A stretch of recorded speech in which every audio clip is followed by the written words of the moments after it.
بسم الله الرحمن الرحيم لقد كان لسبإ في مسكنهم آية جنتان عن يمين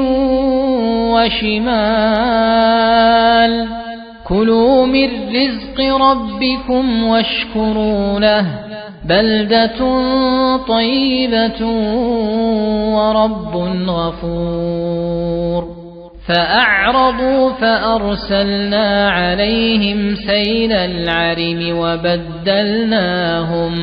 وبدلناهم بجنتيهم جنتين ذواتي أكل خمط وأثل وشيء من سدر قليل ذلك جزيناهم بما كفروا وهل نجازي إلا الكفور وجعلنا بينهم وبين القرى التي باركنا فيها قرى ظاهرة وقدرنا فيها السير سيروا فيها ليالي وأياما آمنين فقالوا ربنا باعد بين أسفارنا وظلموا أنفسهم فجعلناهم أحاديث ومزقناهم كل ممزق إن في ذلك لآيات لكل صبار شكور. الحمد لله والصلاة والسلام على رسول الله وعلى آله وأصحابه ومن والاه أما بعد السلام عليكم ورحمة الله وبركاته. قال تعالى لقد كان لسبإ بأرقدم لسبأ حزبوች ነበረ في مسكنهم በመኖሪያ መንደራቸውና ውስጡ ላይ ባሉ ሰጋዎች አየቱን የአላህን ተባረከ ወተዓላ ኃያልነት ቻይነትና አዛኝነት የሚያሳይ አያ ግልጽ ትልቅ ታምርና ምልክት ነበረ። ምንድነው እሱ ከተባለ ጀነታኒ ሁለት በቀኝና በግራ ያሉ አትክልቶች ተደርገውላቸው ነበር። ጀነታኒ አን የሚን ከከተማቸው በቀኝ በኩል ወይም ከሸለቋቸው ወሽማሊን እንደዚሁ በግራ በኩልም ወደ ከተማ ሲገባም ሲወጣም በግራና በቀኝ አትክልቶች ነበሩ። ኩሉ ብሉ አላቸው አላህ ተባረከ ወተዓላ ሚን ሪዝቂ ረቢኩም ከጌታችሁ ሲሳይ ሳትለፉ ሳትደክሙ አላህ ተባረከ ወተዓላ በሱ ችሮታ ከሰራችሁት በላይ ያፈራላችሁን ፍራፍሬ ብሉ። ወሽኩሩ ለሁ ለአላህም ተባረከ ወተዓላ አመስግኑ። ለሁ በሚል በላም የተገለጸው እሱን ታዘዙ ለማለት ምስጋናው የተግባር ይሁን ማለት ነው። በልደቱን ጠይባ ውብና መልካም ሀገር አለላችሁ አፈሩ አየሩ ምቹ የሆነ ወረቡን ገፉር በሌላ በኩል ደግሞ መሃሪ የሆነ ጌታ አለላችሁ። ሀገራችሁ ውብ ነው፣ ለም ነው፣ ጌታችሁ መሃሪ ነው። ከዚህ በላይ ምን ትፈልጋላችሁ? የሚያስተምሯቸው መልእክተኞችንም አላህ ላከላቸው። ምድራቸውን ለማዳረገ አየራቸውን ተስማሚ ያደረገ መሃሪም መሆኑን አሳወቃቸው። በርካታ ቁጥር ያላቸው መልእክተኞችንም ላከላቸው። ጥቂት ጊዜ መልእክተኞችን ታዘው ከዛ አመፁ፣ አልያ ደግሞ ሙሉ በሙሉ እምቢ አሉ። ፈአዕረዱ አላህን ተባረከ ወተዓላ በጸጋው ከማመስገን የላከላቸውን መልእክተኛ ከመከተል ይልቅ ዞሩ፣ ቸላ አሉ። ስለሆነም ፈአርሰልና ዐለይሂም እነሱ ላይ ላክንባቸው፣ ለቀቅንባቸው ሰይለል ዐሪሚ አካባቢያቸው ላይ የነበረውን የግድቡን ጎርፍ ውሃ ለቀቅንባቸው። በውሃ መንደራቸው በግራና በቀኝ የነበረ አትክልታቸው ቤታቸው ሁሉ ሰምጦ ላዩ ላይ የጎርፍ አሸዋ ተከመረበት። ወበደልናሁም ለወጥንላቸው ቢጀነተይህም በሁለት ውብ የተለያዩ ፍራፍሬዎችን አትክልቶችን በያዙ ጀነቶቻቸው አትክልቶቻቸው ለወጥንባቸው ጀነተይኒ ሌላ አይነት ሁለት አትክልቶችን ሁለት የአትክልት መንደሮችን ዘዋተይ ኡክሊን አው ዘዋተይ ኡኩሊን ሁለቱም ይቻላል። ባለ ፍሬዎች የሆኑ የተለዩ አትክልቶችን የአትክልት መንደሮችን ሰጠናቸው። ምን አይነት እኩል ፍሬ?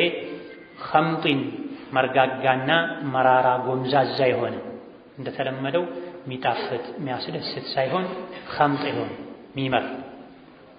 ወአትሊን ግራር የሚመስል ቀደቻ የሚባል ምንም ፍሬ የሌለው ባዶ ዛፍን ቀየርንላቸው።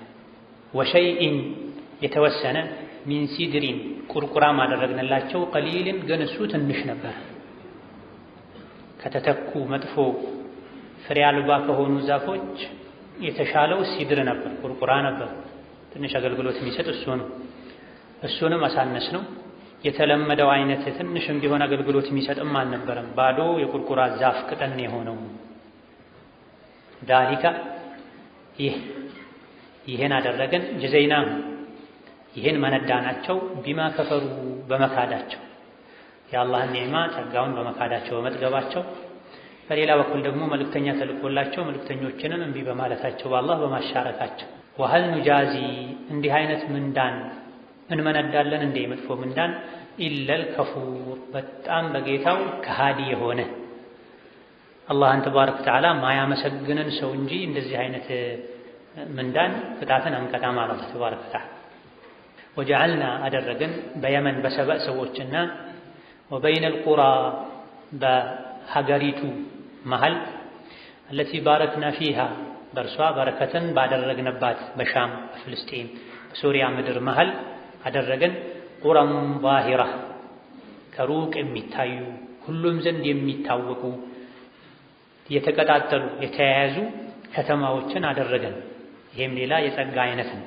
ከየመን ተነስተው ሻም ሶሪያ ድረስ እስከሄዱ ድረስ በየመንና በሀገራቸው በሰበእ ሰዎች መኖሪያ ሀገርና አለቲ ባረክና ፊሃ በተባረከው በሻም ምድር መሃል ቁረም ዛሂራ ከሩቅ የሚታዩ ሁሉም የሚያውቃቸው ትልልቅ ከተሞችን አድርገንላቸው ነበር።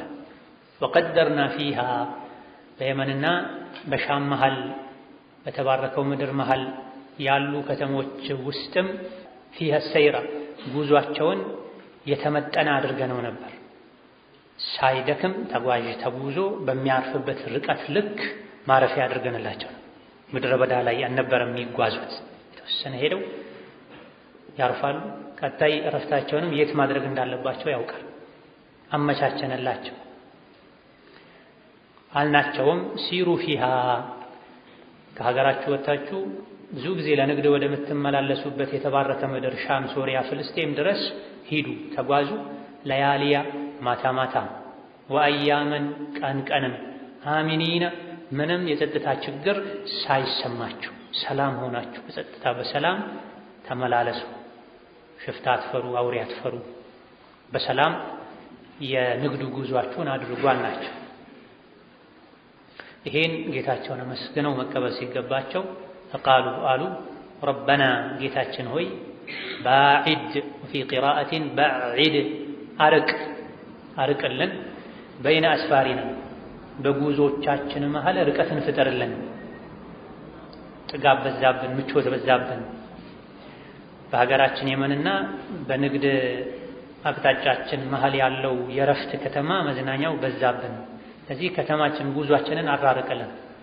ምቀኝነት ይዟቸው ባለሀብቱም ባለሀብት ያልሆነውም እኩል ምቹ በሆነ ሁኔታ እየተመላለሰ ስለሆነ መሃል ላይ ያለውን ምቾት አራርቀውና ባለሀብትና አቅመ ደካማ ይለያል። ጥጋብ የሚጠይቁትን ሁሉ እንዳያውቁ አደረጋቸው። ወዘለሙ አንፉሰሁም ራሳቸውን በደሉ በአላህም በመካዳቸው የአላህን ጸጋ ከማመስገን ይልቅ አልፈልግም በማለታቸው። በዚህም ምክንያት ፈጀዐልናሁም አደረግናቸው አሐዲታ መገረሚያ መነጋገሪያ ወሬዎች አደረግናቸው። ሰዎች መጫወት ሲፈልጉ ረዥም ጉዞ ሲሄዱ በጉዳዮች ማታ ማታ ሲሰበሰቡ መጫወቻ የነሱ ታሪክ ሆነ። ወመዘቅናሁም በታተናቸው ኩለ ሙመዘቂን መበታተንን ሁሉ ከሀገራቸው እንዲፈናቀሉ እንዲሰደዱ አደረግናቸው። በአንድነት ተከብረው በድሎት ይኖሩ እንዳልነበር። እነ ፊ ዛሊካ በዚህ ውስጥ አለ በእነሱ ታሪክ ውስጥ ጸጋን አግኝተው በማጣታቸው አላህም እነሱን በማጥፋቱ በመቅጣቱ ውስጥ ለአያት እጅግ በጣም ብዙ ምልክቶች ተአምሮች አሉ። ለማን? ሊኩሊ ሰባሪን ታጋሽ ለሆነ ሰው ሁሉ፣ ሸኩሪን አመስጋኝ ለሆነ ሁሉ። ታጋሽና አመስጋኝ የሆነ ሰው ነው ከክስተቶች የሚማረው። ትዕግስት የሌለው ጌታውን ማያመሰግን ከሚያየው ከሚሰማው ሊማር አይችልም። ራሱ ላይ ሲደርስበት ብቻ ነው የሚማረው የሚያማረው። በትናንትናው ደርሳችን ባሳለፍናቸው አንቀጾች ውስጥ የሱለይማንን ታሪክ አይተናል። ከዛ ቀደም ብለን ደግሞ የአባታቸውን የዳውድን ታሪክ አይተናል። የሁለቱ ታላላቅ ሰዎች ንጉሥና ነቢዮች ታሪክ የአመስጋኝ ሰዎችን ሁኔታ የሚገልጽ ነው። የታዛዦች አላህ የሰጣቸውን ኒዕማ ለመልካም የሚያውሉ ኸይርን የሰጣቸውን አላህን አውቀው በተግባር የሚያመሰግኑ ሰዎች አስተማሪ ታሪክ። ሁሉም እንደዚህ አይደለም ጸጋችንን ስንሰጠው አለ አላህ ተባረከ ወተዓላ። አንዳንዱ መልካም ነገር ሲደረግለት ይጠግባል፣ ጌታውን ይረሳል፣ ይክዳል፣ ያምጻል። ጥቂቶች ደግሞ ይታዘዛል።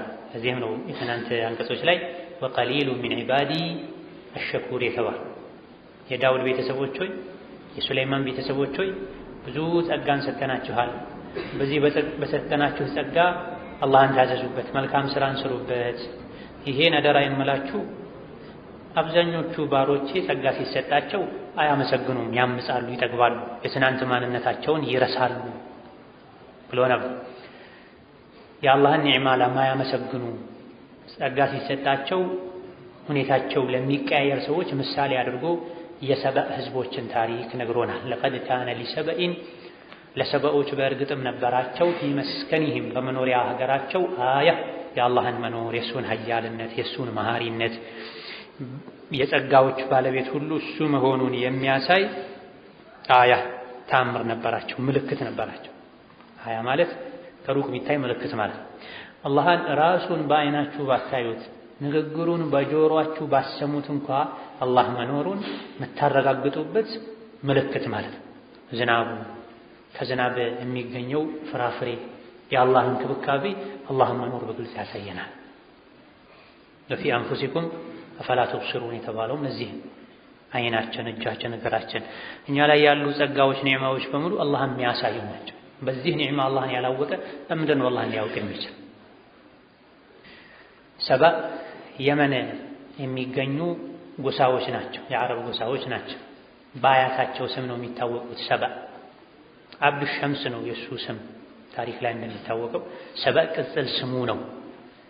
በጦርነት በጀብድ ያገኘው ቅጽል ስሙ ነው። ከአቡ ዳውድ ከነቢ ባስተላለፉት ሐዲስ ፊማ ዩርዋ አንሁ ዓለይሂ ሰላቱ ወሰላም አንድ ሰው ነቢን ሰበእ ምንድን ነው? ሰው ነው? ሰውስ ከሆነ ወንድ ነው ሴት? ወይስ ሰበእ የሀገር የመሬት ስም ነው ብሎ ጠየቃቸው። ነቢ ሰላቱ ወሰላም ሰበእ ከአረቦች መሃል አንድ ሰው ነው። 10 ልጆች ነበሩት። 6ቱ የመን አካባቢ የሚኖሩ፣ የተቀሩት ደግሞ ሻም አካባቢ፣ ፍልስጤም፣ ሶሪያ አካባቢ የሰፈሩ ልጆች ነበሩት። የመን አካባቢ ያሉት ኪንዳ የሚባሉ አሽዓሪዩን የሚባሉ የአቡ ሙሳ አልአሽዓሪ ቀደምት አያቶች ኢላኺሪህ ናቸው። ወደ ሻም አካባቢ የሄዱት ደግሞ ለኽም ገሳን የሚባሉ ናቸው። ሰበእ የቀህጣን የልጅ ልጅ ነው የሚል አይነት መልስ ሰጥተዋል። ቀህጣን ከትልልቅ የአረብ አባቶች አያቶች አንዱ የሚታወቅ ነው። ፊ መስከኒህም ፊ መሳኪኒህም ተብሎም ተቀርቷል። መስከን ሙፍረድ ነው፣ ሀገራቸው፣ መኖሪያቸው ማለት። መሳኪኒህም ብዙ ሀገሮች ነበሯቸው። በሀገሮቻቸው በመኖሪያዎቻቸው ውስጥ ኒዕማ ነበር። የመን ማዕሪብ የሚባል ክፍለ ሀገር መነሻቸው እዚያ የነበረ ሰዎች ናቸው ሰበእ የሚባሉት። አንዳንዴ የመን ሙሉ ሰበእ ሊባል ይችላል። ንጉሳቸውንም ወይም ንግስታቸውንም ንግስት ሳባን ሰበእ ነው ብለው የሚጠሯት በአረብኛው ታሪክ የአላህን ተባረከ ወተዓላ ብቸኝነት የሚያሳይ ኒዕማን አላህ ሰጥቷቸዋል። ንጉሶች አድርጓቸዋል፣ ብዙዎች አድርጓቸዋል፣ ባለሀብቶች አድርጓቸዋል። ሰው የሚቀናበት የተመቻቸ የተደላደለ ኑሮን ሰጥቷቸዋል፣ ሪዝቃቸውን አስፍቶላቸዋል። ይህንም አላህ ሲፈስር ምን አለ? ለቀድ ካነ ፊ መስከኒሂም ሊሰበይን ፊ መስከኒሂም አያ። ምንድነው አያው? ጀነታን ሁለት አትክልቶችን አላህ ሰጣቸው። ሁለት የተባሉት ቁጥራቸው ሁለት ሆኖ ወይም ደግሞ ሁለት ግቢ ማሳ ብቻ ሆኖ ሳይሆን አቀማመጡን ለመግለጽ ነው። አን የሚኒን ወሽማላ፣ አንዱ በግራ በኩል ሌላኛው በቀኝ በኩል። በግራ በቀኝ የተባለው ማዕከሉ ምን ተደርጎ ነው? ግራ ቀኙ ከተማቸው ላይ የሚታወቅ ሸለቆ አለ። ከዛ ሸለቆ በግራና በቀኝ በኩል ሸለቆ ማለት በዝቅታማ ስፍራ ግራና ቀኝ በኩል የሚገኝ ከፍታ ማለት ወይም በከፍታ መሃል የሚገኝ ሰፊ ሜዳ ማለት ነው። የሀገራቸው መልክዓ ምድር ለመኖር የሚመች ነፋሻማ አየር ያለበት ተፈጥሯዊ ዛፎችና አረንጓዴ ነገሮች የበዙበትን ወይም ደግሞ ወደ ከተማ ወደ ሀገራቸው ሲገባም ሲወጣም በቀኝና በግራ በኩል አትክልቶች አሉ። መደዳ ስትገባ በግራ የሆነው ስትወጣ በቀኝ ይሆናል እንጂ ከታችም ከላይም ግባ አን የሚኒ ወሽማል አትክልታል። አሓጠቲል ጀናቱ ቢዛሊከ አልዋዲያ፣ መኖሪያቸው ለየት ያለ ዙሪያው የተከበበ መንደር ነው። በተራራማ አይነት መልክዓ ምድር ያለው ነው። ይሄን ተራራማ የሆነውን አካባቢ ደግሞ አየሩን ተስማሚ ለማድረግ ዙሪያው በአትክልቶች የተከበበ አላህ አድርጎታል። ከዚህ ጸጋ ኩሉ ብሉ ተባሉ። እንደፈለጋችሁ ያልቅብናል ብላችሁ ሳሰቡ ሚን ሪዝቂ ረቢኩም፣ ከጌታችሁ ጸጋ ሪዝቁ ከአላህ ስለሆነ እንዳስፈላጊነቱ በየጊዜው ያመጣላችኋል። አላህን ከታዘዛችሁ መልእክተኛውን ከተከተላችሁ ከጸጋው ብዛት ከአትክልቱ ከፍራፍሬው ብዛት አንጻር የራሷ የሆነ ማሳ የሌላት ሴት እንኳ መንገድ ስትሄድ መንገዱ ዳርና ዳር ላይ አትክልቶች ስላሉ ቅርጫት ነገር ዘንቤል ነገር ጭንቅላቷ ላይ ያስቀምጣ ዝም ብላ መንገድ ትሄዳለች። በእጇ ምንም አትነካም፣ ጎንበስ ቀና አትልም፣ አትለቅምም፣ ተንጠራርታ ከላይ ቆርጣ አታወርድም። ጭንቅላቷ ላይ ያዝላው ተሸክመው የምትሄደው ቅርጫት ዘንቤል ሞልቶ ነው ቤቷ የምትገባው። አንዳንዴ ጭንቅላቷ ላይ እሱን አዝላ እጇ ላይ ጥልፍ የእጅ ስራ እየሰራች ሁሉ ሄዳ ትመጣለች። ሪዝቁ ከላይ ነው የሚወርደው። የዕለት ጉርሳቸውን ለማግኘት ቆሻሻ ውስጥ የለቀሙ የሚበሉ፣ የሰው ግቢ በራፍ ላይ የተጣለን የሚያነሱ፣ ለአንድ ዙር ምግብ የሚሆን 10 ቤት አንኳኩተው የሚጠይቁ ሰዎች አሉ በዘመናችን በሀገራችን። ሌላም ሀገር ላይ ሀያላን የሚባሉ ሰዎች ሀያላን የሚሏቸው እንደ አሜሪካ ያሉ ሀገራት እንኳ የዕለት ጉርስ ማያገኙ አሉ። እነሱ በየአካባቢው ሄደው ሀገር ያተራምሳሉ፣ ሰው ያባላሉ። ሀያላን የሚባሉ እንኳ ህዝቦቻቸው ተርበው ከውሻው እኩል ትርፍራፊ የሚበሉበት ሐላል። ሰባዎችን ግን ከዚህ አላህ አርቆ አቅም የሌላቸው ዘንቤላቸውን ጸጉረ ጭንቅላታቸው ላይ አድርገው መንገድ ላይ ይሄዳሉ። ሲመለሱ ዘንቤሉ ቅርጫቱ ሞልቶ ቤት ይገባሉ። ይሄን ሁሉ ያደረገው አላህ ነው ተባረከ ወተዓላ። ወሽኩሩ ለሁ፣ ስለዚህ ለአላህ አመስግኗል። ወሽኩሩ ለሁ፣ ሽክሩን በላም ነው የገለጸው። ለሱ አመስግኑ ምን ማለት ነው? አይ ኩኑ ሙጢዒነ ለሁ ማለት ነው። አላህን ታዘዙት፣ ምስጋናው በተግባር ይሁን ማለት ነው። ኢዕመሉ ቢጣዓቲሂ ማለት ነው። ይህን ሁሉ ኒዕማ ስለሰጣችሁ እሱን የመታዘዝ ስራ ስሩ፣ የማመጽ ሳይሆን እምቢ የማለት ሳይሆን። ይሄን ሁሉ ስላደረከልኝ ቀን ከሌሊት ታዝዝሃለሁ፣ እጾምልሃለሁ፣ እሰግድልሃለሁ፣ በቃልም በተግባርም በልብም አመሰግንሃለሁ ልትሉ ይገባል ማለት። ይህን ኒዕማ መልሶ ደግሞ በሌላ መልኩ አላህ የገለጸው ነው። በልደቱን ጠይበቱን፣ ሀገራችሁ መልካምና ምቹ ሀገር ነው። በልደቱን ጠይበቱን፣ መልካም ጥሩ ሀገር ነው። አፈሩ ለም የሆነ አየሩ ደስ የሚል። ኢብኑ ዘይድ ሌሎችም የተፍሲር ሊቃውንት እንደገለጹት የሰባዎች መንደር ሀገር ቢንቢ፣ ዝንብ፣ ቁንጫ፣ ጊንጥ፣ እባብ መሰል ሌሎችም ሰው ልጆችን ወይም በመርዛቸው ወይም በድምፃቸው ወይም የተለያዩ ከነሱ በሚገኙ ቆሻሻዎች የሚያስቸግሩ በሽታን የሚያስተላልፉ ትንኞች ተባዮች አልነበሩም። በአንድ በኩል በዚህ አላህ ሀገራቸውን ጠይብ ብሎታል። አንዳንድ ሀገር መኖር ሰዎች ደስ ይላቸዋል፣ ሙቀቱን አይችሉትም፣ ወይም ደግሞ ተቃራኒው ቅዝቃዜውን አይችሉትም። አሊያ ደግሞ አየሩ ምግቡ አይስማማቸው። ሰበእ ግን በልደቱን ጠይባ አየሩ ተስማሚ ነው። ከራሳቸው አልፎ የዛ ሀገር ነዋሪ ያልሆነ ሰው ራሱ ለጉዳይ መጥቶ እግረ መንገዱ ሲያልፍ እዛ ገብቶ አየሩ ጥሩ ካልሆነ ሀገር ይዞት የመጣው የልብሱ ተባይ እዛ ሲደርስ ይራገፍ ነበር። ተስማሚ አየር ስላለ ለጤናማ ህይወት እንጂ ለተባይና ለመሰል ነገሮች የሚያጋልጥ አይደለም። አንዳንድ ሞቃታ ሀገሮች ላይ ሌሎች በሽታዎች ሳይኖሩ የአየሩ ብክለት ብቻ ሰውን በሽተኛ ያደርጋል።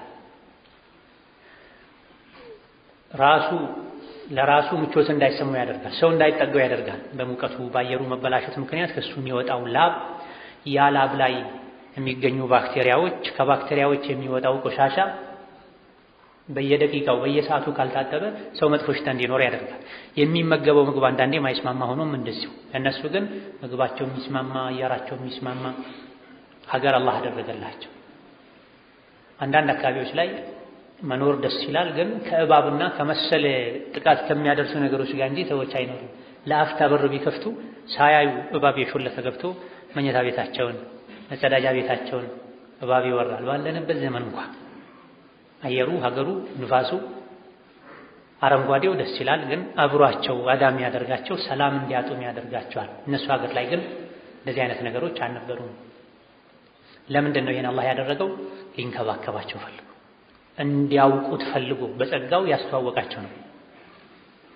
የግድ አላህ ከሰማይ መልእክተኛ ልኮ ኢነኒ አነላህ ያ ፉላን ኡዕቡድኒ አጢዕ ረሱሊ ብሎ ደብዳቤ መላክም አይጠበቅበትም። የጸጋ ደብዳቤ ልኮልሃል። በዚህ እንዲያውቁት በብቸኝነት እንዲገዙት ፈልጎ ወረቡን ገፉር መሃሪ የሆነ ጌታም ነው ጌታችኋል።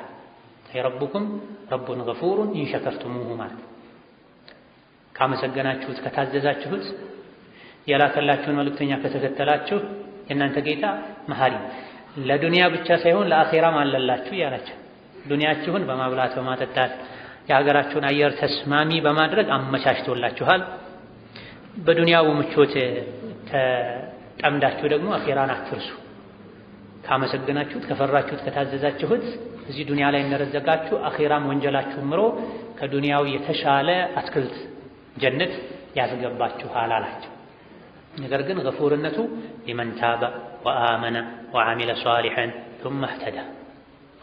እንዲሁ አላህ መሃሪ ነው ሲባል እንደፈለግ ከሆነ ማረኝ ስላልኩ ይምርሃል ማለት አይደለም። ቀድመህ ከወንጀል ጭቃ መውጣት አለብህ። ወደ ኋላ ተመልሰህ ያጠቆርከውን መንገድህን አይተህ መጸጸት መቆጨት አለብህ። ሁለተኛ ወደዚህ ቆሻሻ ወደዚህ ጭቃ አልመለስም ማለት አለ። ከዛ በኋላ ማረኝ ስትለው አላህ ይምርሃል። ለዚህ ነው አተር ላይ እንደተነገረው አንድ ሰው ወንጀል እየሰራ ወንጀሉ ሰልችቶት ወይም አስቆጭቶት እዛው ወንጀሉ ላይ ቆሞ ማረኝ ጌታዬ ሆይ ሲል ቀድመህ ከወንጀሉ ውጣና ማረኝ በል የሚል መልስ ይሰጠዋል ተብሏል። ፈአዕረዱ በዚህ መልኩ በጠጋ ይኖሩ የነበሩ ጌታችሁ መሃሪ ነው ተወብቱ ታዘዙት ሲባሉ የነበሩ ሰዎች አላህን ከማመስገን አዕረዱ ዞሩ ቸላ። የተላከላቸው መልእክተኞችን ከመከተል አምኖ ከመቀበል ቸላ። ከዋህብ ከሌሎችም እንደተነገረው 13 አካባቢ ነቢያትን አላህ ልኮላቸው ነበር። አንዳንዶች ከዛም በላይ በመቶዎች በብዙ መቶዎች የሚቆጠሩ ነቢያትን አላህ ልኮላቸው ነበር። የአላህን ጸጋ እንዲያስታውሱ እንዲፈሩት እንዲታዘዙት የሚነግሯቸው ከካዱ ካስተባበሉ ጥጋባቸው ጌታቸው እንዲረሱ ካደረጋቸው ደግሞ እንደሚቀጡ የሚነግሩ መልእክተኞችን አላህ ልኮላቸው ነበረ። እነዚህ መልእክተኞችን ከመከተል ይሄን ሁሉ ያደረከልን አላህ እናመሰግንሃለን፣ ምን እናድርግ ምን እንታዘዝ? ኢብራሂም ልጅህን እንኳን አረተ ብለው እሺ ብለው ልጃቸውን መሬት ላይ አጋድመው አንገቱ ላይ ቢላዋ አስቀምጠው ገዝግዘዋል። እነዚህ ግን ብሉ ጠጡ፣ ግን አላህን ታዘዙ፣ መልእክተኛውን ተከተሉ ነበር የተባሉት። አዕረዱ አያ ዞራ የአላህን ብቸኝነት ሳልቀበል ማለት አላህን ከማምለክ ይልቅ እንደነሱ መክሉቅ የሆነን ፀሐይን እናመልካለን። የሰባ ሰዎች ፀሐይ ነበር የሚያመልኩት። ይህንም ቁርአን ላይ አላህ በግልጽ ነግሮናል። فقال ما لي لا أرى الهدهد أم كان من الغائبين لأعذبنه عذابا شديدا أو لأذبحنه أو ليأتيني بسلطان مبين فمكث غير بعيد فقال أحطت بما لم تحط به وجئتك من سبأ بنبأ يقين إني وجدت امرأة تملكهم وأوتيت من كل شيء ولها عرش عظيم وجدتها وقومها يسجدون للشمس من دون الله سليمان የተለያዩ ቋንቋዎችን ያውቁ ነበር። የጉንዳን ቋንቋ፣ የአዋፍን ቋንቋ ያውቁ ነበር። ብዙ አገልጋዮችም ታዛዦችም ነበሯቸው። የተለያዩ እንስሳትን ሊያናግሩ ፈልገው ጉባኤው ላይ ሁድሁድ የሚባል ወፍ ጠፍቶ ነበር። እሱን አጡት። ሁሉ ተገኝቶ እሱ ጠፋ ከስብሰባው። የት ሄዶ ነው? እቀጠዋለሁ አሉ። ብዙም ሳይቆዩ መጣ። ፈርቶ ነበርና ራቅ ብሎ ቁጭ አለ። ከዛ በኋላ የቆየበትን ምክንያት ተናገረ። እኔ ከሰበእን የመጣሁት የሚገርም ግዛት ስልጣን ያላቸው ሰዎች፣ ምትመራቸው ንግስት አለቻቸው፣ ሁሉን ነገር ተሰጥታለች። ግን ያሳዘነውን ነገር ሲናገር ወጀቱሃ ወቀውመሃ የስጁዱነ ሊሸምሲ ሚን ዱኒላህ፣ እሷና ህዝቦቿ ከአላህ በታች ከአላህ ውጪ ላሉ ፍጥረታት ይሰግዳሉ። ለፀሐይ ሲሰግዱ አየኋቸው። ሸይጣን ስራቸውን አስውቦላቸዋል። አንዳንድ ሰዎች እንዲህ አይነቱ ወፍ ይሻላቸዋል፣ በራሪ ይሻላቸው። እሱ የተረዳውን አይረዱም፣ እሱ የተጸየፈውን አይጸየፉም። ለቀብር፣ ለድንጋይ፣ ለአፈር፣ ለጂኒ ያርዳሉ፣ ይሰግዳሉ። በዚህ እንደተነገረው በዚህ ሱራ ላይ የየመን ሰዎች አላህን ማምለክ ትተው ፀሐይን ያመልኩ ነበር። መልእክተኞችም ሲመክሯቸው እምቢ አሉ። ፈአርሰልና ዐለይሂም ኒዕማን ሰጠናቸው። ኒዕማ የሰጠው አላህን እንዲያውቁ መልእክተኛ ላክንላቸው። ይሄን ኒዕማ የሰጠን አላህንማ መልእክተኛ እንቀበላለን፣ የተጠየቅነው ሁሉ እናደርጋለን በማለት ፋንታ ቸል አሉ፣ አመፁ። ስለዚህም ፈአርሰልና ዐለይሂም ላክንባቸው፣ ለቀቅንባቸው። ሰይለል ዐሪም የግድቡን ጎርፍ፣ ሰይል ማለት ጎርፍ ማለት፣ ዐሪም ማለት ጀምዑ ዐሪማ ወይም ደግሞ ዑርማ ግድብ ማለት ውሃን ወዳልተፈለገ አቅጣጫ እንዳይሄድ የሚከልል ግድብ ማለት። ግንብ ሊሆን ይችላል፣ ሌሎች እንደ ብረትና መሰል ነገሮች በማስቀመጥ ሊሆን ይችላል። እስከተፈለገው ጊዜ ውሃን እንዲያቁር እንዲያጠራቅም ይደረግበት። ብዙ ሸለቆዎች ነበሩ። ዝናብ ሲዘንብ እነዚያ ሸለቆዎች ያፈሰሱ የሚያመጡት ውሃ ነበር። ያን ውሃ የሚገድብ ደግሞ ግድብ ሰርተው ነበር በንግስታቸው በሰባ አማካኝነት። አንዳንዴ ጎርፉ በጣም አደገኛ ይሆን ነበር፣ አካባቢው አሸዋማ ስለሆነ። ይህ የታወቀው ከየአቅጣጫው የሚመጣው እነሱ ገድበው የያዙት ጎርፍ ነው የተለቀቀባቸው ተብሏል። አይ አይደለም፣ አላህ ከፈለገው አቅጣጫ ያመጣው በጣም ቀይ የሆነ ለነሱ የተዘጋጀ ጎርፍ ነው የመጣው ተብሏል። ዐሪም የሚለው ብዙ ጊዜ ጀይሹን ዐረምረም ይላሉ አረቦች። ዐረምረም በጣም ኃይለኛ ብዙ የማለት አይነት መልእክት አለው። እነሱ ላይ የተላከው ጎርፍ ብዙ ጊዜ ሰዎች የሚያውቁት ሰዎች ዘንድ የተለመደ አይነት ጎርፍም አይደለም። ዐሪም የተባለውም ዐረምረምነቱን ለመግለጽ ነው። አሸዲዱ አልቀዊዩ አልከቲሩ ማለት በጣም ብዙ የሆነ እና ብርቱ የሆነ ኃይል ያለው ጎርፍን ለቀቅንባቸው። ከኢብኑ አባስ ከሌሎች እንደተነገረው በዛ ዘመን የነበሩ የሰብእ ሰዎች በውሃ ይጣሉ ነበር። አካባቢው ቆላማ ስለሆነ ውሃ እንደ ልብ አይገኝም። የዝናብ ውሃ ነው የሚጠቀሙት። ከኛ ሸለቆ የተገኘ ነው፣ ከኛ መንደር ሸለቆ የተገኘ ነው ያሉ ይጣሉ ነበር። ይሄኔ ንግስት ሰባ ባላት ስልጣን መሰረት የውሃ አጠቃቀም ህግ ማውጣት ፈልጋ በራሷ አሰራር በየሸለቆች ከፍታዎች መሃል ያለን የጎርፍ መሄጃ ሁሉ በድንጋይ አሁን ላይ አስፋልት በሚሰራበት ቃር በሚባል የሚቀልጥ ንጥረ ነገር ግድብ ሰራች። 3 በሮችንም አደረገችለት ለግድቡ፣ አንዱ ዝቅ ብሎ፣ አንዱ መሃል ላይ፣ አንዱ ከላይ ከፍ ብሎ። ከዛ በኋላ ዝናብ ሲመጣ በዚህ መልኩ የተገደበው በቂ ውሃ ይይዛል። ውሃ መጠቀም ሲያስፈልግ በ3 ደረጃ በሮች ስለተደረጉለት ውሃው ሞልቶ ባለበት ጊዜ የላይኛው በር ተከፍቶ የሚከፈት የሚዘጋ ተደርጎ ሰዎች የሚያስፈልጋቸውን ያክል ይቀዱ ይወስዳል። ከዛ ይዘጋል። የቀነሰ ሲሄድ ደግሞ ላይኛው በር ጋር ማይደርስ ሲሆን ሁለተኛው በር እየተከፈተ አስፈላጊውን ያክል ሰዎች ተጠቅመው ይዘጋል። እዚህ የውሃና ምንድነው ሚኒስቴር አቋቁማ ክትትል ተደርጎ ጸቡ ቆመ ማለት ነው። የመጨረሻው በር ላይ ሳይደርስ ቀጣይ ዓመት የቀጣይ ዙር ዝናብ ይመጣና ድጋሚ ይሞላላቸው። ይሄ ነው መልካም አስተዳደር የሚባል። ሰዎች በሆነ ባልሆነው ሲጣሉ ጸቡን ግጭቱን ለማስቆም ነው ለሰው ልጆች መሪ የሚያስፈልጋቸው። ያለ መሪ አንድ ሌሊት ከመኖር በግፈኛ መሪ 80 ዓመት መገዛት ይሻላል ይሉ ነበር ደጋ ቀደምቶች። መሪ ሲኖር ሰዎች በፍትህ የጋራ ነገሮችን መጠቀም ይችላል። አንዱ ላይ ወሰን አያልፍ። መሪ ከሌለ የሰው ልጆች አውሬ ይሆናሉ። ከዛም ይብሳል። አውሬው እንኳ ዝርያው ላይ የራሱ መሰሉ ላይ ወሰን አያልፍም። ሰው ዛሬ የሚሆነውን ያክል ሰው ልጆችን ሊገዛ የሚችለው ወይም ሸሪዓ ነው። ኢማን ውስጣቸው ላይ ያለ ኢማን ማንም ባለስልጣን ባይኖር ኢማኔ እምነቴ ዲኔ አይከለክልም ካሉ ይገዛቸዋል። ካልሆነ ደግሞ ጠንካራ ባለስልጣን ነው የሚያስፈልግ። ኢነላህ ላ የዝዑ ቢሱልጣኒ ማ ላ የዝዑ ቢልቁርአን ያሉትም ለዚህ ነው። አላህ ተባረከ ወተዓላ አንዳንዴ በቁርአን ማይመልሰውን ማያስከብረውን በባለስልጣን ያስከብራል ይላል ሐዲሱ። ይሄ ቁርአኑ አቀማን ሰው ሳይሆን አንዳንድ ሰዎች በቁርአን አምነው ቁርአን ስለሚመልሳቸው፣ አንዳንዶች ደግሞ በቁርአን ስለማያምኑ የባለስልጣንን አለንጋ ስለሚፈሩ ነው።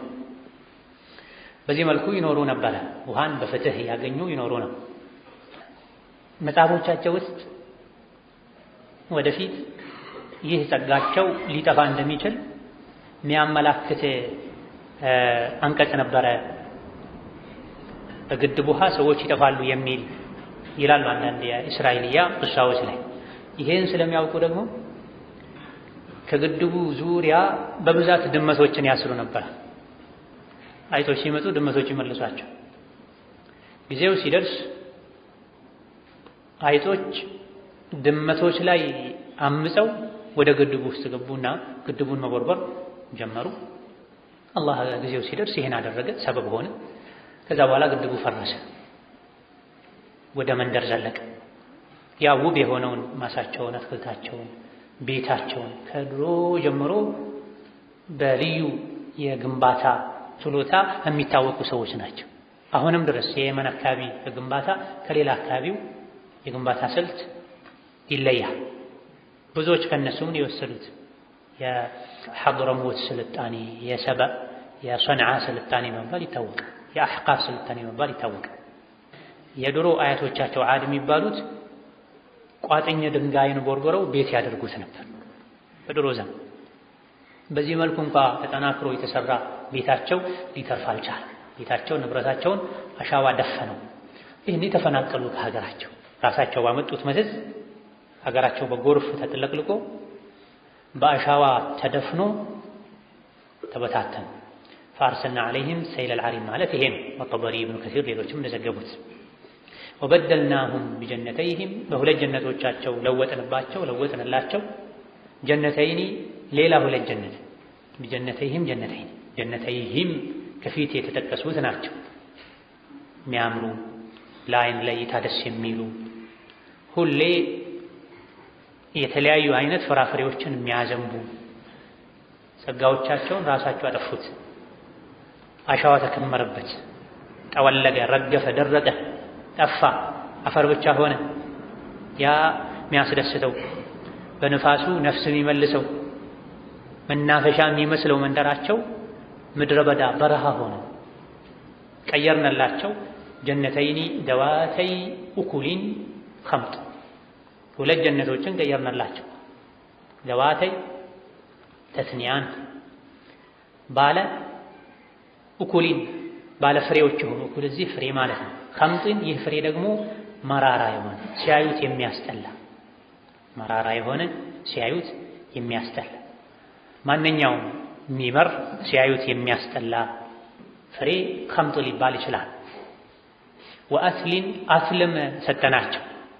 ኢዘን ኸምጥ ዛፉ ነው፣ እኩል ፍሬው ነው። ሚጣፍጥ ሚያጓጓ ሚናፈቅ ፍሬ የነበረው ሁሉ አትክልታቸው ወድሞ በሌላ ተቀየረ።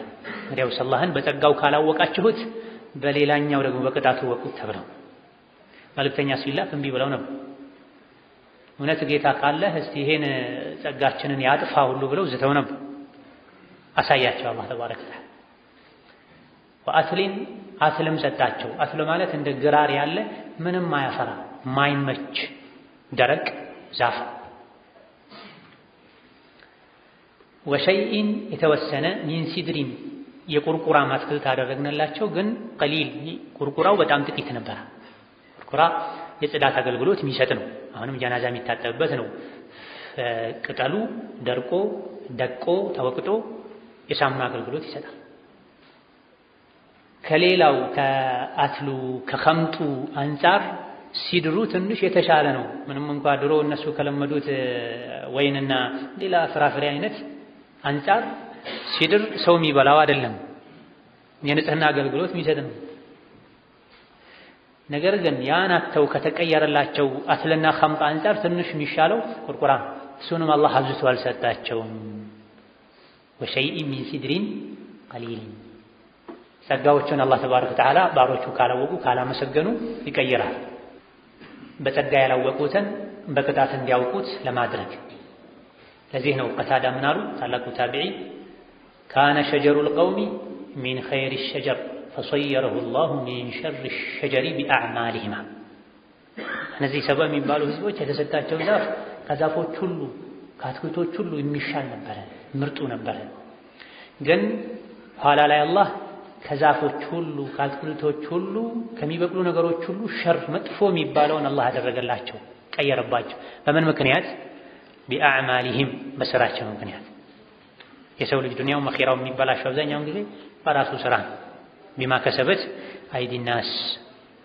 ባህርም የብስም ላይ ገጠር ከተማም ላይ ችግር በዛ የሰዎች እጅ በሰራው መጥፎ ስራ ምክንያት እንዳል ዛሊከ ጀዘይናሁም ቢማ ከፈራ ይሄን በመካዳቸው ምክንያት መነዳናቸው። ዛሊክ የተባለው ከመልካም ውብ ጣፋጭ ተናፋቂ የሚወደድ የሚያስጎመጅ የአትክልት የፍራፍሬ አይነት ወደ የሚመር የሚጎመዝዝ ምንም ፍሬ ወደ ሌለው ዛፍ መቀየሩ፣ ውብ ሀገራቸውን በአሸዋ መድፈኑ፣ ምድረ በዳ ማድረጉ ጀዘይናሁም ቢኩፍሪሂም በኩፍራቸው ምክንያት የመነዳናቸው የከፈልናቸው ዋጋ ነው። ኢነላህ ላ ዩገይሩ ማ ቢቀውሚን ሐታ ዩገይሩ ማ ቢአንፉሲሂም። አላህ ሰዎች ዘንድ ያለን መልካም ነገር አይለውጠውም ወደ መጥፎ እነሱ ዘንድ ባለ በተለወጠ መጥፎ ስራ ምክንያት እንጂ። ህይወታችን ላይ ሆነ መጥፎ ነገር ሲገጥመን ምን አድርግ ይሆን በምን ምክንያት ነው የደረሰብኝ ልንል እንጂ የሚገባው አላህን ልናማርር አይገባም። ደጋ ቀደምቶች ህይወታቸው ላይ የሆነ ለውጥ ካዩ ባለቤታቸው ሚስታቸው ልታዘዝ ካለቻቸው፣ ግመላቸው ፈረሳቸው ልታዘዝ ካላቸው ምን አድርግ ይሆን የምን ምልክት ይሆን ይሉ ነበር። ዛሬ ግን ምን አድርጌብህ ነው ሰዎች ይቀድማቸው አላህን ወቀስ ቢማ ከፈሩ ያለው ለዚህ ነው። በኩፍራቸው በእምቢባይነታቸው ምክንያት ያን ያማር ሀገራቸውን ደመሰስ ነው። ጣፋጭ ፍራፍሬያቸውን በመራራ በጎምዛዛ ቀየር ነው። ወሀል ኑጃዚ ኢለል ከፉር። እንዲህ አይነቱን ምንዳ ዋጋ በጣም ከሃዲ ለሆነ ሰው እንጂ እንመነዳለን። እንዲህ አይነት ቅጣትን በጣም ከሃዲ ለሆነ ሰው እንጂ አንቀጣም አለ አላህ ተባረከ ወተዓላ።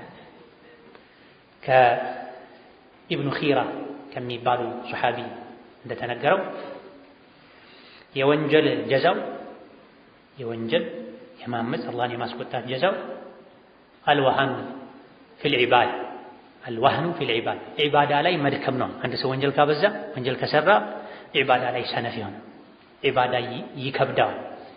ወዲቁ ፊል መዒሻ ህይወቱ ኖሮ ይጣበብበታል። ወተዓስሩ ፊል ለዛ አስደሳች ሁኔታ ላይ ሆኖም መቸገር ይገጥመዋል። ለዛ ማለት ደስታ፣ ጥፍጥና፣ እርካታ ማለት ነው።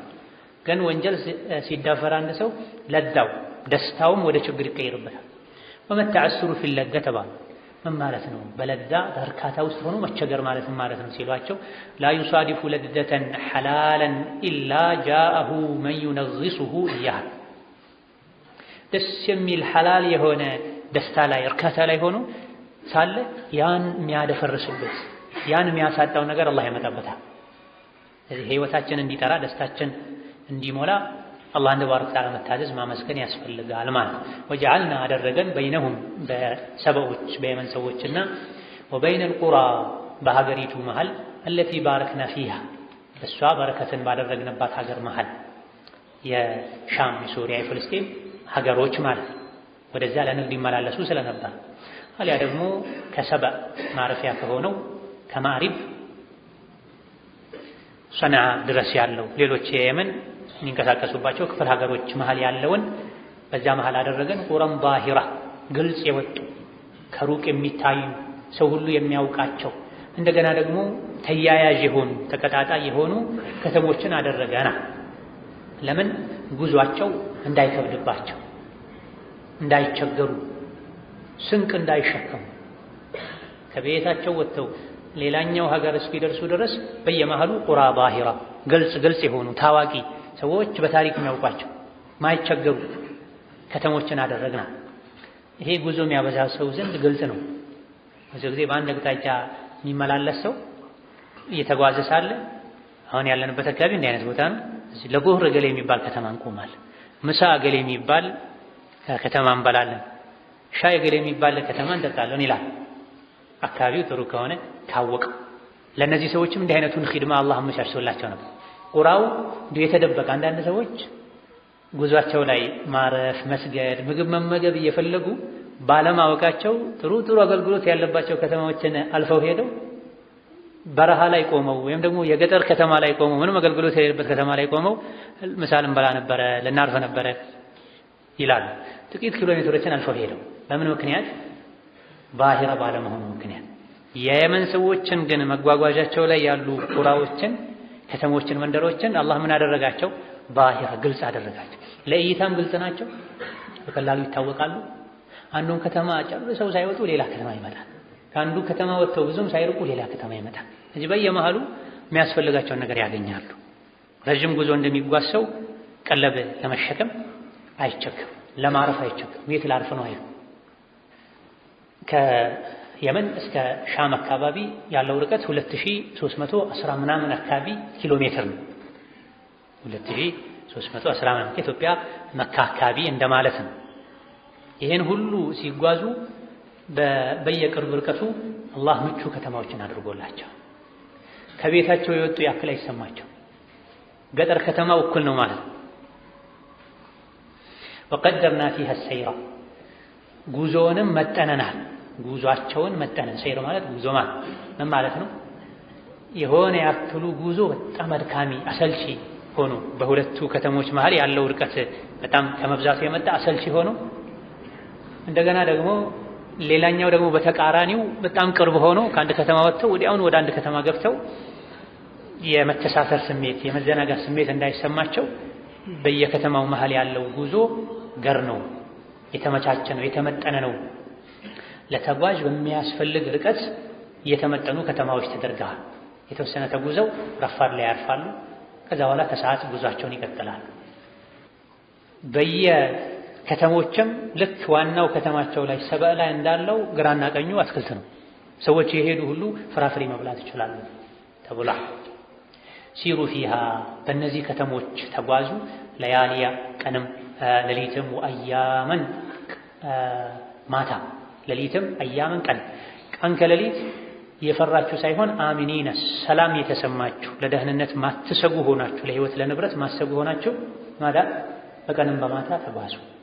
ለያሊ ጀምዕን ለተከታታይ ምሽቶች ብትጓዙ እዚህ አካባቢ ሰላም ነው ወገኔ የሚባል አካባቢ ግን ሰላም የለም አትሉም፣ አትሰጉም። ቀንም እንደዚሁ አየሩም ነፋሻ ነው፣ የቀን ጉዞ ያደክመኛል አትሉ ተባሉ። ይሄ የሀገርን ደህንነት ሰላም አሳሳ አንገብጋቢነት ትሩፋት ከሚያሳዩ ነገሮች ማለት ነው። በቀንም በማታ እንደፈለክ የምትንቀሳቀሰው ሀገር ሰላም ሲሆን፣ ሀገርህ ሰላም ከሌለው አይደለም በማታ በቀንም መንቀሳቀስ አትችልም። እስከ ቅርብ ጊዜ ድረስ የኛ ሀገር ሐቂቃ እንደዚህ ነበር። በቀንም በማታ ወደ ፈለኩ አካባቢ ትሄዳል። በራሴም ደርሰው ባስታወስኳቸው ቁጥር የሚናፍቁኝ የሌሊት ጉዞችን አድርጌያለሁ። በፈለከው ሰዓት የሆነ ከተማ ላይ አድረህ ለሌላ በጠዋት ክፍለ ጊዜ ለሚደረግ ፕሮግራም ጠጋ ብለህ ማደር ትችላለህ። ፈጅር ሰግደህ መሄድ ትችላለህ። 8 ሰዓት ተነስተህ መሄድ ትችላለህ። ኢሻ ሰግጄ ወይም ተራዊህ ሰግጄ ሄጄ ለፈጅር የመጣሁበት ጊዜ አስታውሳለሁ። ማታ ለሊት 9 ሰዓት ላይ ወጥቼ ሄጄ ፈጅር ሌላ ቦታ የደረስኩበት 2 ሰዓት ለፕሮግራም ክፍለ ሀገር የደረስኩበት ጊዜ አስታውሳለሁ። ዛሬ ግን ድንገትም ከክፍለ ሀገር ከሄድክ ሰዎች ካወቁ በማታ እንዳትጓዝ ብለው ሰዎች እንኳን ካንተ አልፎ ሰዎች የሚጨነቁበት ዘመን ላይ ደርሰን አይደለም የማታ የክፍለ ሀገር ጉዞ ለመንደርህ መስጂድ ላይ ሰግደህ እንኳን ቤት በጊዜ ካልገባህ መሰጋበት ዘመን ላይ ደርሰን። ይሄ በምክንያት ነው። የተለያዩ ምክንያቶች ይኖሩታል። እኛም ይሄን ጸጋ አውቀን አልሐምዱሊላህ ባለማለታችን የብዙ ሀገር ዜጎችን በተለያዩ አጋጣሚዎች አግኝቻለሁ። እናንተ ሀገር ትልቅ የሚያስቀና ሀብት አላችሁ። ምንድን ሲባሉ ሰላም ነው። ሰላም በምንም የማይመነዘር የአላህ ኒዕማ ነው፣ የአላህ ጸጋ። ያን ግን አሁን እያጣን ነው። ወላጆች ልጆቻቸውን ትምህርት ቤት ልከው 3 ልጅ ልከው 1 ብቻ ይመለሳል። 2 ልከው 1 ይመለሳል። 2ቱም በዛው ይቀራሉ። ህፃናት ሊጫወቱ ወጥተው በዛው ይቀራሉ።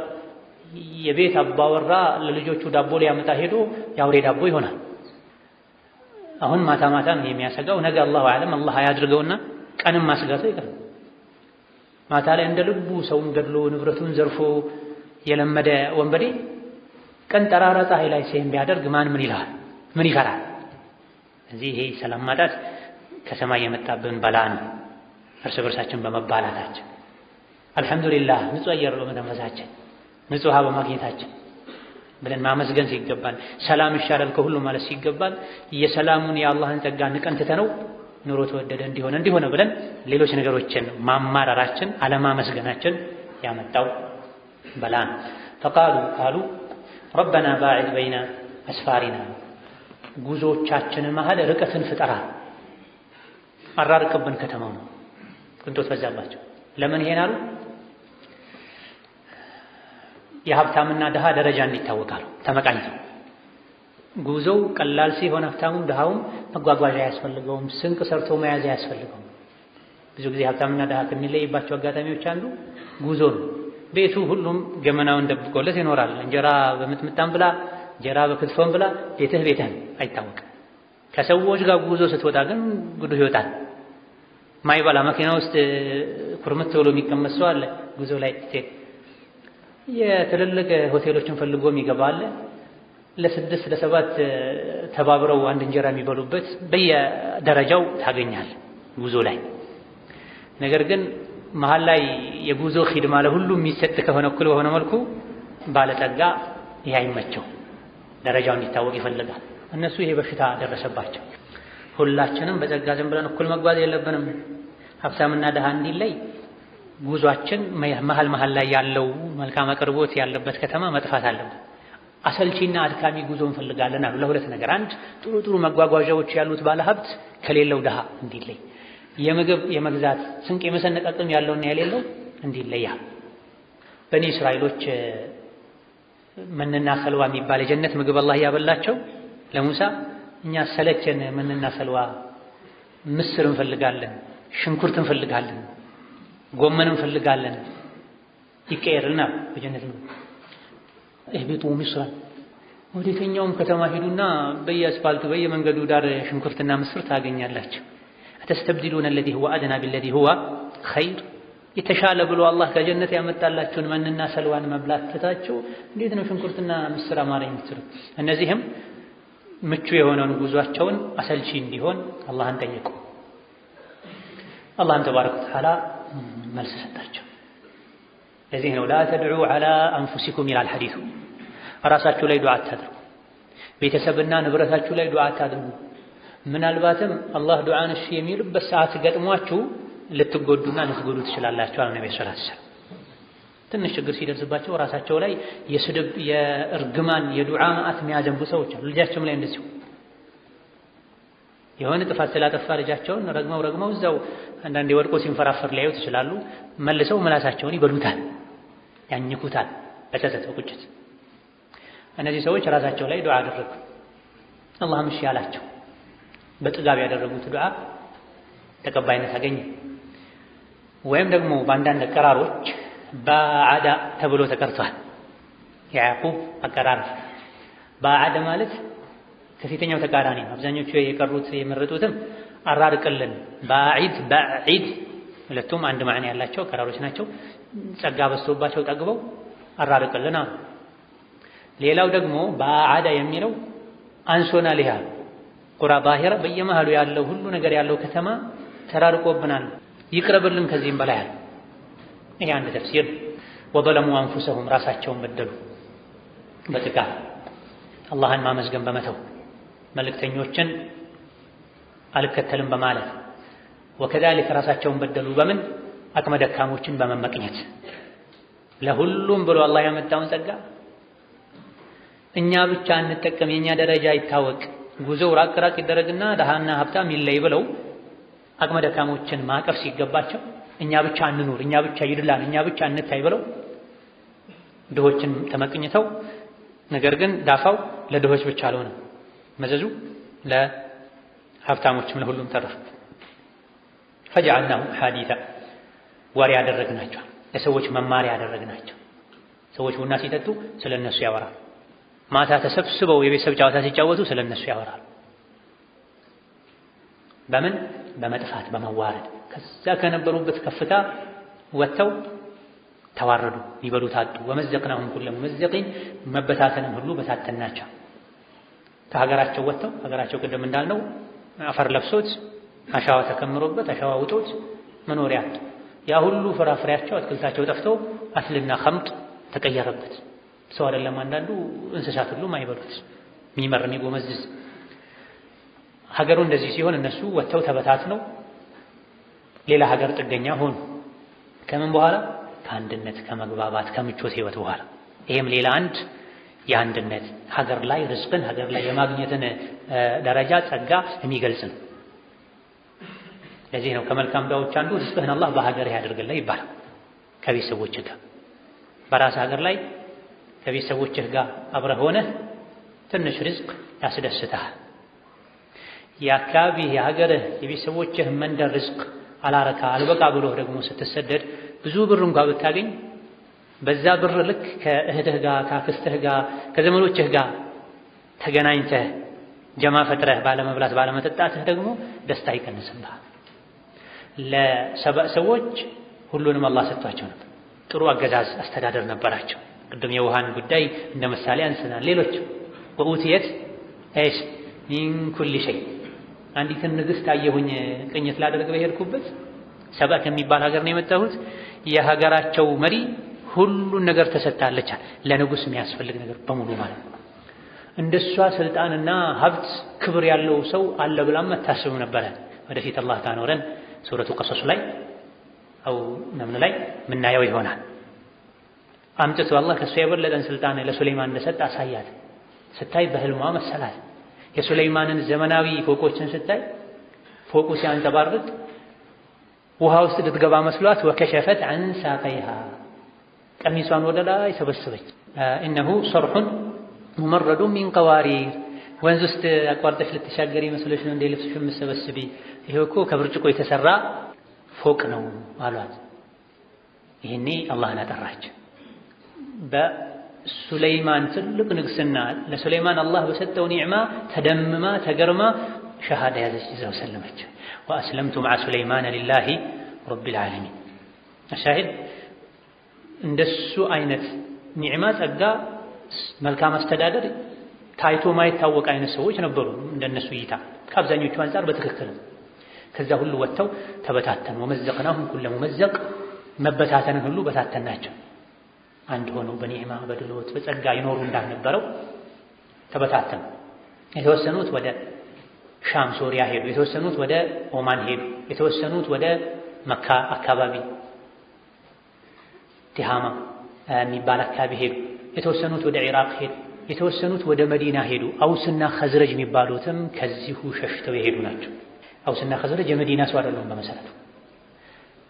የመን ላይ ሀገራቸው በጎርፍ ሲወደም ተፈናቅለው ወደዛ የሄዱ ሰዎች ናቸው። የመዲና ሰዎች አብዛኞቹ አሱላቸው የየመን ሰዎች ናቸው። ኢነ ፊ ዛሊካ በዚህ ውስጥ አላህ ጸጋ ሰጥቶ ባለማመስገናቸው ባለመታዘዛቸው በማጥፋቱ እነሱን ከአንድነት ከድሎት በኋላ በመበተኑ ለአያት ብዙ ተአምሮች አሉ፣ ምልክቶች አሉ፣ ትምህርቶች አሉ። ለኩል ሰባሪን ታጋሽ ለሆነ ሰው ሁሉ ምን ላይ ለሚታገስ? አላህን መታዘዝ ላይ ለሚታገስ፣ ከወንጀል መታቀብ ላይ ለሚታገስ፣ ሙሲባ በህይወቱ ፈተና ሲደርስበት ለሚታገስ ሁሉ ውስጡ ላይ ተአምር አለበት። ሸኩሪን የአላህን ጸጋም ለሚያመሰግን ሁሉ ከክስተቶች ለመማር ሁለት ነገር ያስፈልጋል። ታጋሽነት ያስፈልጋል፣ ሁለተኛ አመስጋኝነት ያስፈልጋል። ለዚህ ነው ሙጠርፍ ኢብኑ አብድላህ የሚባሉት ታላቅ ኢማም ምን ሆነ ነበረ? ጥሩ ሰው ማለት ሲሰጠው የሚያመሰግን አደጋ ሲደርስበት የሚታገስ ሰው ነው ይሉ ነበር። ጀዐለኒ ላሁ ወኢያኩም ሚንሁም ኢንነሁ ዐላ ኩሊ ሸይኢን ቀዲር ወቢልኢጃበቲ ጀዲር። የዛሬ ደርሳችን በዚህ ያበቃል።